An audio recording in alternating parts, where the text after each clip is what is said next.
ஏன்டி இப்படி சோகமா நடந்துகிட்டு இருக்க? ஆமாமா. ஆமா, எனக்கு கஷ்டமா இருக்கு.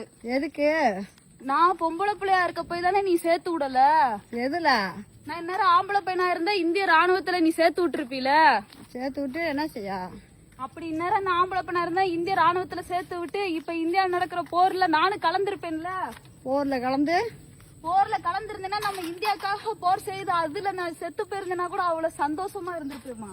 அப்படி ஒரு செத்து இருந்தேன்னா அப்படி ஒரு சாவு உனக்கு வந்திருந்தா நானே வீர சாவுன்னு சொல்லி என் பிள்ளை வீர தமிழன் அப்படின்னு சொல்லி நெஞ்ச நிமித்திக்கிட்டு நடப்பேன். சரியா? அப்படி ஒரு சாவு ஒரு மனிதனுக்கு வந்துச்சுன்னா இந்தியாவுக்காக போராடி ஜெயிச்சு அதுல வின் பண்ண முடியல அப்படின்னு தெரிஞ்சிருந்தா அந்த சாவுக்கு நான் வந்து நெஞ்ச நிமித்திக்கிட்டு நடப்பேன்.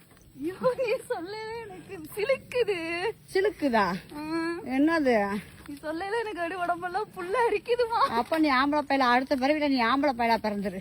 இல்ல, பொம்பளை பிள்ளைகளும் போகலாம் அப்படின்ற ஒரு இது வரும்போதுதான் நான் அதுல போவேன் கண்டிப்பா.